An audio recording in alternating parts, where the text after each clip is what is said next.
Sina ordenó cubrir las cicatrices del esclavo y el motivo sorprendió al médico. La mansión respiraba olor a cera de abejas y a café recién hecho aquella mañana de 1867. Doña Eulalia, ama de manos delgadas y voz cortante como un cuchillo de plata, observaba en el espejo del camerino el reflejo de su esclava Lucinda, agachada a sus pies, aplicando ungüento de manzanilla en las piernas hinchadas de su ama. Las marcas en el cuerpo de la mujer negra eran imposibles de ignorar, surcos profundos en la espalda, viejas quemaduras en los brazos, cicatrices en forma de letras que solo los más crueles sabían leer. Lucinda, dijo la señora sin quitar la vista de su rostro, mañana vendrá el doctor Rodríguez a examinar tus heridas. Y quiero que te pongas la blusa de lino que dejé en tu habitación. El de manga larga. El esclavo levantó la vista, sorprendido. Nunca antes la señora se había preocupado por sus heridas. Al contrario, eran lo que hacía que valiera más en el mercado, la prueba de que la pieza podía realizar el trabajo. Pero algo en la voz de la señora sonaba diferente. No era lástima, doña Eulalia no conocía esa palabra, sino una extraña urgencia, casi miedo. Al día siguiente llegó el doctor Rodríguez montado en su yegua castaña, con su maletín de cuero lleno de instrumentos que brillaban como amenazas. Lucinda fue conducida al salón, donde la luz de la tarde entraba en hilos dorados a través de las persianas. El médico, un hombre de bigote gris y manos ligeramente temblorosas, le pidió que se desnudara hasta la cintura. La señora, sentada rígidamente en la silla de mimbre, observaba con los dedos entrelazados. «Dios mío», murmuró el médico al ver la espalda de Lucinda. No fueron solo las palizas. Había algo peor, marcas circulares como quemaduras de un hierro candente dispuestas en patrones que parecían símbolos. Y en el hombro izquierdo una palabra grabada a fuego, propiedad. Esto no es un trabajo de látigo, dijo volviéndose hacia doña Eulalia. Esto es, ritual. La señora no parpadeó. ¿Ritual de qué, doctor? De brujería. Bajó la voz como si las paredes tuvieran oídos. Estas marcas son las mismas que vi en los esclavos del cuartel de esclavos del coronel Braga. Dicen que hace pactos para mantener sana a su familia. Sacrifica la carne de los negros a cambio de protección. Un pesado silencio se apoderó de la habitación. Lucinda, inmóvil, sintió el sudor goteando entre sus omóplatos. Sabía muy bien lo que significaban esas marcas. Estos no eran castigos ordinarios.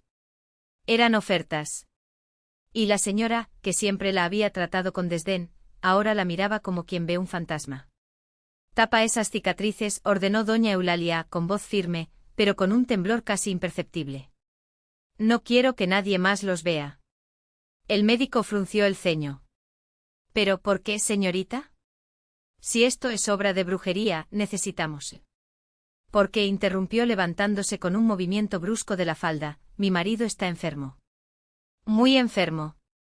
Y anoche, mientras oraba, escuché susurros provenientes de su habitación. Susurros en un idioma que no era el nuestro. Ella tragó con fuerza. Y cuando encendí la lámpara, vi sombras moviéndose en las paredes. Sombras en forma de mano. Manos negras. El médico palideció. Entonces Lucinda comprendió. No era ella a quien la señorita quería esconder. Eso es lo que ella representaba. Las marcas en su piel no eran solo dolor pasado, eran una advertencia. Algo se había despertado en esos símbolos, algo que ahora se arrastraba por la mansión, buscando cobrar su deuda. Y la señora, por primera vez en su vida, tuvo miedo de lo que había comprado. La casa grande parecía respirar, las tablas del suelo crujían como huesos cansados. El médico retrocedió hasta la pared, mientras sus dedos temblorosos buscaban el rosario en el bolsillo de su chaleco. No lo encontré. Solo el vacío y el olor a creacera derretida proveniente del pasillo, donde las velas se habían ido apagando una a una, como sopladas por labios invisibles. No durará hasta el amanecer, murmuró la dama, con los ojos fijos en sus propias manos, ahora entrelazadas sobre su delantal de encaje. Los esclavos que vinieron en el último barco, ¿se acuerda, doctor? Los que murieron antes incluso de llegar al mercado. Se decía que traerían una plaga. Pero no fue una plaga. Fueron ellos. Lucinda sintió el peso del collar de cuentas debajo de su blusa. Las cuentas de vidrio, que alguna vez fueron azules como el cielo del desierto, ahora eran opacas, como si hubieran sido absorbidas por la humedad de la noche. O algo peor. Sabía lo que la señora no dijo, las marcas en su piel no eran cicatrices comunes y corrientes. Estaban escritos. Palabras en un idioma que los blancos llamaban brujería, pero que sus mayores. El dispositivo susurró que era la voz de los que no tienen tumba. Usted ordenó quemar los cuerpos, dijo Lucinda en voz baja. Pero no quemó todo. Un silbido agudo cortó el aire, procedente de la habitación del maestro. No fue un grito de dolor. Era algo más viejo, más hambriento. El médico se santiguó 3 veces con la voz entrecortada. Dios no lo quiera. Dios no está aquí, respondió la señora, y por primera vez su voz no tenía orden, solo desesperación. Lo que hay aquí es lo que trajiste contigo, Lucinda. Y ahora quiere el pago. Las sombras de las paredes se estiraron y cobraron vida propia. Ya no eran manchas, eran dedos, largos y nudosos, que rascaban la cal donde la sangre de los esclavos muertos había sido lavada con agua bendita. La lámpara parpadeó. En el breve destello Lucinda vio, el collar de cuentas ya no era opaco. Brillaba al latía como un corazón, y las cuentas ahora formaban un patrón que ella reconoció. El mismo que había sido tallado en su piel años atrás, cuando aún era una niña y el capataz la había arrastrado a las dependencias de esclavos especiales. No te quieren, susurró Lucinda, dando un paso atrás hasta que sintió el marco de la puerta contra su espalda. Lo quieren. El pequeño. Porque él fue quien dio la orden. Él fue quien les cortó las manos para que no pudieran defenderse. La señora se tapó la boca, pero el grito aún salió ahogado, mientras las sombras se cerraban alrededor del médico. Sus ojos muy abiertos se encontraron con los de Lucinda por un momento antes de ser arrastrado hacia los dedos negros y oscuros que envolvían su garganta. El rosario que estaba buscando se le cayó del bolsillo y las cuentas se rompieron una a una, como huesos.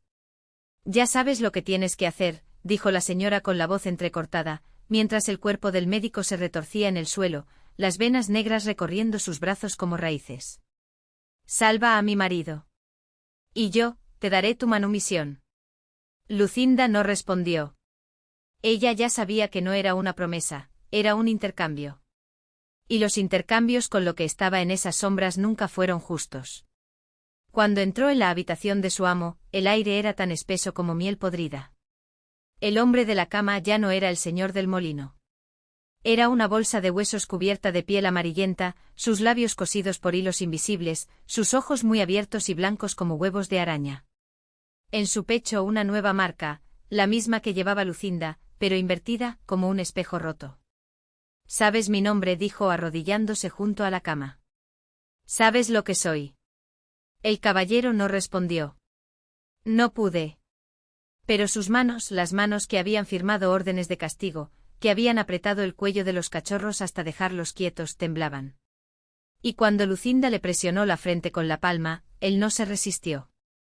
Las palabras vinieron solas, en un idioma que no era el suyo, pero que su boca recordaba. Las cuentas de su collar se desmoronaron, una por una, mientras hablaba, y la habitación se llenó del olor a tierra mojada y hierro.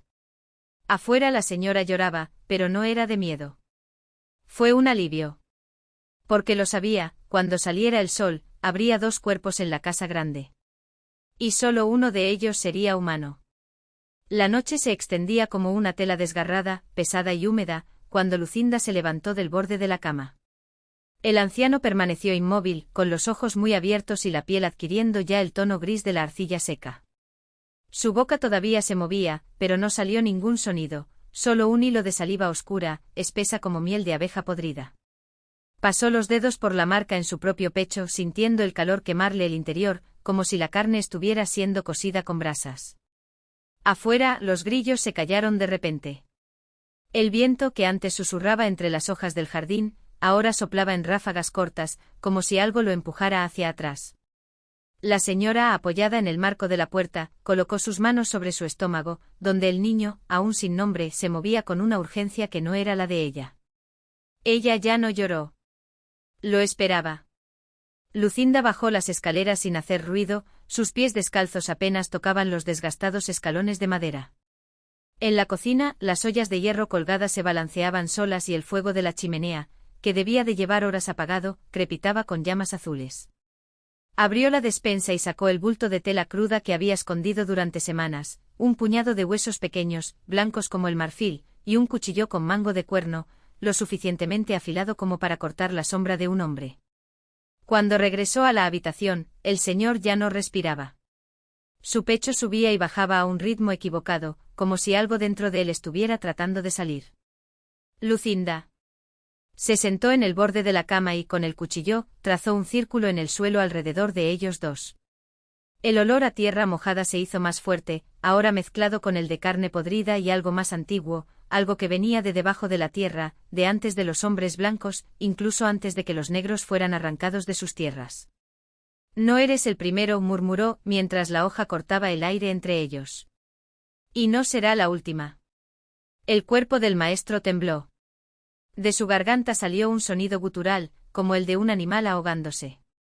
Luego, lentamente, la piel empezó a agrietarse. No como la carne que se pudre, sino como la corteza que se abre. Primero en sus dedos, luego en sus muñecas, recorriendo sus brazos en venas negras que se ramificaban como raíces. La señora en la puerta se tapó la boca con las manos, pero no gritó. Sabía que ningún sonido la salvaría ahora. Cuando la primera balanza cayó al suelo, Lucinda la atrapó entre sus dedos y la aplastó. Se convirtió en polvo, pero no en polvo de huesos ni en polvo de tierra, polvo de memoria. Vio por un instante el rostro de otra mujer, hacía mucho tiempo, en otra mansión, con la misma marca en el pecho y los mismos ojos hambrientos. Entonces nada. Lo que surgió del cuerpo del hombre no tenía forma humana, no exactamente. Era demasiado alto, demasiado delgado y sus extremidades se doblaban en ángulos que hacían que le dolieran los ojos. Su piel, si se le podía llamar así, brillaba como aceite sobre agua, cambiando de color a medida que se movía, verde oscuro en las sombras, rojo sangre donde la tocaba la luz de la luna. Sus ojos eran agujeros sin fondo y cuando abrió la boca, no tenía lengua, solo dientes afilados como agujas dispuestos en círculos concéntricos. Me llamaste, dijo la cosa con la voz del anciano, pero distorsionada, como si hablara bajo el agua. Ahora dame lo que es mío. Lucinda no retrocedió. Extendió la mano y mostró la marca en su pecho, luego señaló a la señora, inmóvil en la puerta. Ella lleva lo que quieres. Pero no es tuyo. Nunca lo fue. La cosa se rió o algo parecido a una risa, la garganta del maestro se retorcía como una bolsa de serpientes. Luego, con un movimiento demasiado rápido para ser visto, estiró un brazo hacia la señora. Pero Lucinda ya estaba allí, con el cuchillo de cuerno incrustado en la muñeca de la criatura. Un líquido espeso y negro brotó, quemando el suelo donde cayó. No tomas nada, susurró. Hoy no. Afuera cantó el gallo. El primer rayo de luz del día entró por la ventana, pálido y sucio. La cosa en el centro del círculo retrocedió, su piel crujió como si se quemara. Con un grito que no fue sonido, sino puro dolor, se desplomó en el suelo, arrastrando consigo los restos de su viejo. El suelo se cerró sobre ellos como agua, sin dejar rastro. Lucinda se limpió la hoja en la falda y se la guardó en el bolsillo. La señora todavía estaba allí, con los ojos vidriosos y las manos temblando sobre el estómago. Yo no preguntaría. Ahora no. Quizás nunca. Ve a preparar un poco de café, dijo Lucinda, pasando junto a ella. Cuando los demás despierten, diremos que murió mientras dormía. La señora obedeció. Sabía que cuando naciera el niño, no tendría la marca de su padre. Habría otro. Y que cuando creciera, Lucinda estaría allí para enseñarle qué hacer con ella. La casa amaneció en silencio como si el aire aún aguantara el peso de la noche. Los esclavos avanzaban con pasos cautelosos, intercambiando miradas furtivas mientras hacían las camas y encendían el fuego. La señora sirvió el café con manos firmes, aunque todavía sus dedos temblaban levemente al tocar la taza de porcelana. Nadie mencionó al caballero. Nadie lo necesitaba. En el patio, Lucinda observó cómo el sol atravesaba la niebla. El cuchillo, ahora frío, presionó contra su muslo a través de la gruesa tela de su falda. No tenía miedo de lo que había venido ni de lo que estaba por venir. Sabía que la tierra recordaba, que los muros escuchaban, que la sangre, aunque desaparecía, dejaba su huella.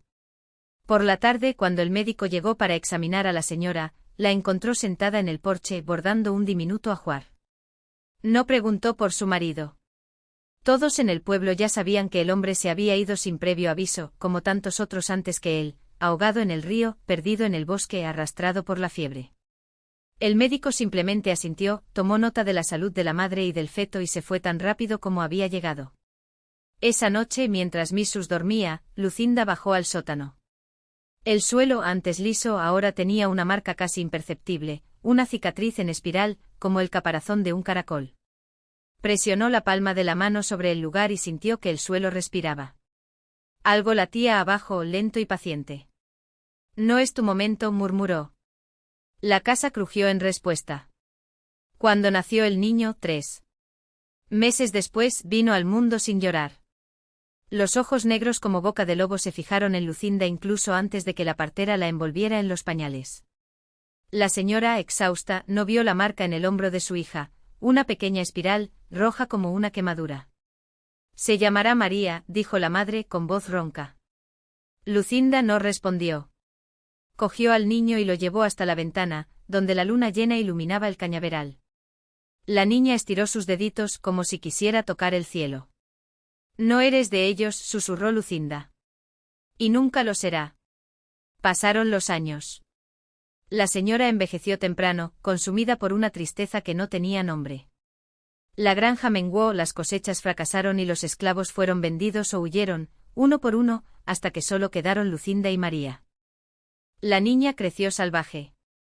Aprendió a leer las hojas, a oír el viento, a reconocer el olor de la lluvia antes de que se formaran las nubes. Lucinda le enseñó el resto, cómo cortar una línea de sangre sin dejar cicatriz, cómo hacer que la tierra se trague lo que no debería verse, cómo recuperar lo que le habían quitado. ¿Qué soy yo?, preguntó María una vez, cuando cumplió 12 años. Lucinda no mintió. Eres lo que temen. Lo que mataron para no ver nacer. María entendió. Nunca volvió a hacer la pregunta. La noche en que murió Miss, fue María quien cerró los ojos. No lloró. En cambio, bajó al sótano y presionó con la mano la espiral del suelo. Esta vez el terreno no resistió. Se abrió como una boca hambrienta, revelando la oscuridad que palpitaba debajo. Lucinda observaba desde la puerta. ¿Estás listo?, preguntó. María sonrió. Era la misma sonrisa que Lucinda había visto en aquella cosa años antes. Pero esta vez no hubo dolor. Solo tengo hambre. Siempre lo he sido. Y cuando las primeras luces del día iluminaron la casa, no encontró a nadie.